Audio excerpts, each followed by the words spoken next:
Alors nous allons commencer ce module par quelques définitions pour que nous sachions de quoi nous parlerons quand nous employons certains termes plus ou moins techniques dans les cours à venir. Alors, nous sommes dans un module de biologie marine. Nous allons déjà commencer par définir le mot biologie. Étymologiquement, la biologie, c'est la science du vivant. On a plusieurs grandes branches de la biologie. La botanique, qui s'intéresse plus particulièrement à l'étude des organismes végétaux, et la zoologie, qui, elle, s'intéresse principalement à l'étude des organismes animaux. Quand on parle de la biologie d'une espèce, on parle des caractéristiques vraiment intrinsèques de l'espèce, c'est-à-dire son cycle de vie, son mode de reproduction, ses besoins alimentaires, sa physiologie, etc.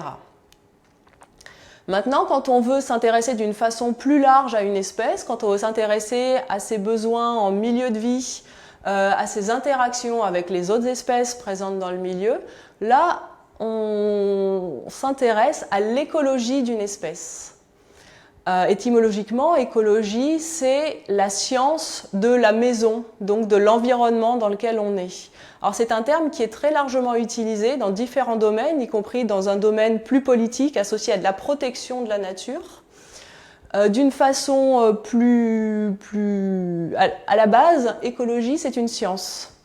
C'est d'ailleurs pourquoi, pour séparer en fait ces deux définitions du terme écologie, on va appeler les gens qui travaillent, qui sont des scientifiques, qui travaillent en écologie, des écologues, et on va plutôt utiliser le terme écologiste pour une définition plus politique du... Alors, je viens déjà d'employer plusieurs fois le mot espèce. Est-ce que ce terme vous parle? Est-ce qu'une définition vous semble évidente pour ce mot espèce? Alors, pour donner une définition qui soit largement admise, on peut considérer qu'une espèce, c'est un groupe d'organismes qui sont potentiellement interféconds, qui peuvent se reproduire et dont les descendants seront eux-mêmes fertiles. Donc ça, c'est une définition assez simple et largement utilisée. À partir de cette définition, nous avons un grand nombre d'organismes qui répondent à cette définition et qui sont répartis dans différents groupes, qu'on va appeler des groupes taxonomiques, c'est-à-dire on regroupe le vivant selon des caractéristiques communes. Donc vous avez ici à l'écran des groupes constitués comme les mammifères, les amphibiens, les reptiles, etc. Alors pour donner quelques chiffres justement qui correspondent aux espèces, on répertorie actuellement environ 1,9 million d'espèces. On considère qu'il y en a qui vivent effectivement sur Terre entre 3 et 100 millions, probablement autour de 10 millions d'espèces. 90% des espèces terrestres et 91% des espèces marines resteraient à découvrir. Donc des espèces pour lesquelles on n'a pas encore de définition précise. Alors parmi ces espèces, beaucoup sont déjà menacées, voire en danger d'extinction. Donc c'est-à-dire que leur population, les effectifs sont déjà vraiment très faibles. Selon une plateforme scientifique, en 2018, on a aux alentours de 1200 espèces de mammifères, 2400 espèces de poissons, 12 500 espèces de plantes qui sont déjà actuellement menacées. On considère également que près de la moitié des récifs coralliens ont disparu ces 30 dernières années. Un dernier mot à propos des espèces. Quand on parle des espèces qui restent à découvrir, ce qu'il faut savoir, c'est qu'il y a certains groupes pour lesquels on connaît déjà beaucoup d'espèces, pour lesquelles on considère qu'on en découvrira assez peu. Ce sont les vertébrés et les plantes. Par contre, pour les arthropodes, donc avec les insectes notamment, les micro-organismes, les bactéries par exemple, on sait qu'on en connaît très très peu, qu'on a pour le moment une connaissance très partielle de la diversité réelle dans ces groupes taxonomiques. Maintenant, venons à une autre définition d'un terme largement utilisé, c'est le mot écosystème. On l'utilise beaucoup. Maintenant, est-ce que l'on connaît réellement sa définition? Donc un écosystème, c'est l'ensemble des espèces la biocénose, l'ensemble des facteurs non vivants, le biotope, et les interactions qui existent entre les espèces et entre les espèces et leur biotope.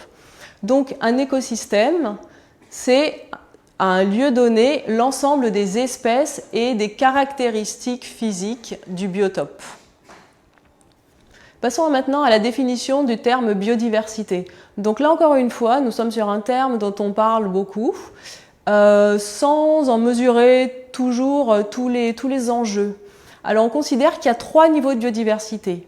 Un niveau génétique, au sein d'une même espèce, entre vous et moi, on aura des différences génétiques. Beaucoup de gènes communs, mais des différences génétiques qui vont faire une couleur d'yeux, une couleur de cheveux, une couleur de peau, une taille, etc., qui seront différentes. Donc tout ça, ça va être la diversité génétique au sein d'une même espèce.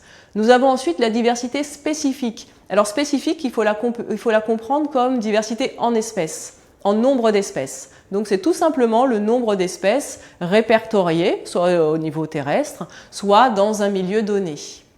Et le 3e niveau de biodiversité, c'est un niveau plus grand, c'est la biodiversité en écosystème.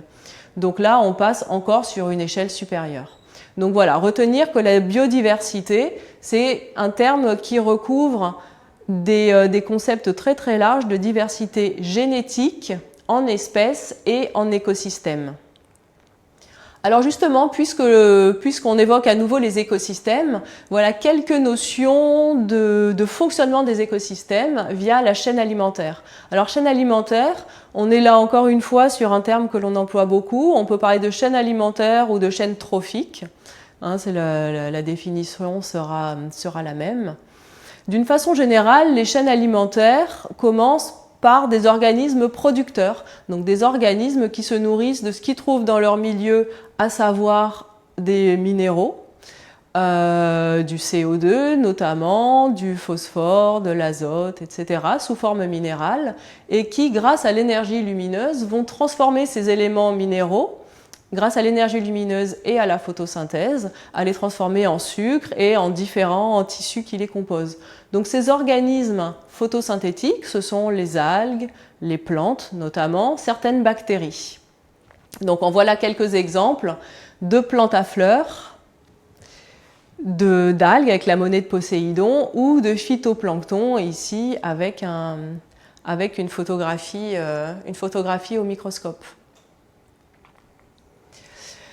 Ces producteurs, donc ces organismes qui sont capables de fabriquer leurs propres tissus à partir des éléments minéraux, sont ensuite consommés par d'autres organismes. Donc on a d'un côté les producteurs, ceux qui se nourrissent tout seuls, qu'on peut appeler aussi les autotrophes, qui sont consommés par des consommateurs.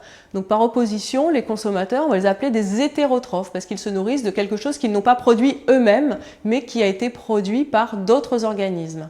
Donc ces hétérotrophes, ces consommateurs, ce sont déjà dans un premier temps les herbivores. Donc vous avez ici l'exemple de la saupe, qui est un poisson de Méditerranée qui est herbivore strict. Nos herbivores vont être ensuite consommés par des omnivores ou des carnivores stricts qui, eux, vont se nourrir d'organismes animaux. Donc avec une très très grande diversité évidemment de consommateurs et différents niveaux de consommateurs jusqu'à un prédateur terminal, celui qui est complètement en haut de la chaîne trophique. Maintenant, le terme chaîne alimentaire n'est pas un terme qui est très logique dans la mesure où dans les écosystèmes naturels, on n'est pas du tout sur un fonctionnement linéaire, mais sur un fonctionnement circulaire. À chaque niveau de notre chaîne, des déchets sont produits, des tissus sont produits, des déchets sont produits aussi, pour qu'ils puissent être remis à disposition des plantes reminéralisées, c'est-à-dire remis à disposition sous forme d'azote, de phosphore inorganique par exemple, de potassium, etc. Il va falloir que notre matière organique, nos déchets organiques soient décomposés. Et donc là, il y a toute une diversité, une foule d'organismes qu'on appelle des décomposeurs. Vous en avez ici deux exemples, avec l'holothurie par exemple, qui va filtrer les déchets organiques et les particules organiques présentes dans le sable. Alors vous avez aussi la langouste par exemple qui, comme beaucoup de crustacés, va avoir un comportement charognard, donc va venir se nourrir d'organismes morts. C'est d'ailleurs ce qui permet la pêche avec des nasses, parce qu'on laisse un morceau justement de poisson par exemple se décomposer, ce qui va attirer certains crustacés comme les langoustes. Donc c'était une petite parenthèse. Si on revient à notre chaîne alimentaire, en fait, il faut bien comprendre qu'on n'est vraiment pas sur quelque chose de linéaire, mais sur quelque chose de circulaire, avec du recyclage à chaque niveau de notre chaîne, de façon à remettre les éléments nutritifs à disposition de nos producteurs primaires, donc de nos plantes, de nos algues, par exemple. Alors un autre défaut du terme chaîne alimentaire, c'est que ça laisse supposer qu'on est à la fois sur un phénomène linéaire et puis à la fois à une proie correspond un prédateur, puis un autre niveau de prédateur, etc. En fait, on est sur quelque chose de vraiment beaucoup plus complexe qui relève du réseau alimentaire, du réseau trophique. Ici, vous avez un exemple simplifié du réseau trophique du hareng. Alors on voit que les proies sont nombreuses, les proies des proies, les prédateurs des prédateurs, et qu'en plus à chaque étape de la vie correspondent des proies différentes. C'est-à-dire que vous avez ici de A, B, C, D, ce sont les différents âges de notre hareng, et à ces différents âges, ces différentes tailles correspondent différentes proies. Donc on est sur un phénomène, on est sur un processus qui est vraiment très complexe, ce qui fait que le comprendre est complexe et aussi comprendre les impacts des activités humaines, là aussi est très compliqué. On sait que si on agit fortement à une étape de la chaîne, on va avoir de grandes perturbations. Maintenant, arriver à réellement les comprendre et les anticiper est quelque chose de très complexe qui passe par de la modélisation. Évidemment, nous n'allons pas rentrer dans ces détails pour le moment. Passons maintenant à quelques dernières définitions qui sont les termes de résistance et de résilience. Donc, ce sont des termes qui sont utilisés dans énormément de domaines. Le terme résilience est très à la mode, on entend parler beaucoup en ce moment, surtout au niveau écologique actuellement. Alors, pour vous donner quelques idées un peu de base pour définir ces termes résistance et résilience. La résistance, ça va être la capacité d'une espèce ou d'un écosystème à résister à une perturbation. Il résiste à la perturbation, c'est-à-dire que son fonctionnement n'est pas perturbé ou peu perturbé par une perturbation. Il est très résistant s'il résiste beaucoup aux perturbations. Il est peu résistant s'il ne résiste pas aux perturbations, si son fonctionnement est altéré rapidement. Maintenant, lorsqu'une perturbation forte perturbe le fonctionnement d'une espèce ou d'un écosystème, sa capacité ensuite, une fois que la perturbation est terminée, sa capacité à revenir à son fonctionnement initial, c'est la résilience. Donc une résilience qui est forte définira des organismes, des écosystèmes qui sont capables rapidement de revenir à leur niveau d'origine. Au contraire, une résilience faible, ça va caractériser des organismes qui ne seront pas capables ou qui prendront un très long temps pour revenir à leur niveau d'origine.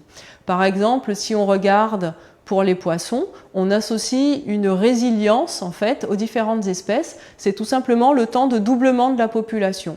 Donc une fois qu'une population a été impactée, est-ce qu'elle peut assez rapidement revenir au niveau d'origine ou est-ce qu'il faudra très longtemps? Donc elle serait très résiliente, très peu ou pas résiliente. Donc là encore une fois, ce sont des connaissances très importantes en termes de gestion de la pêche par exemple, de gestion des espèces, de gestion de la biodiversité. Connaître la capacité de résistance et de résilience de nos espèces et de nos écosystèmes. Alors nous allons terminer pour cette première séquence de définition et nous revoir pour quelques caractéristiques physiques de notre milieu marin.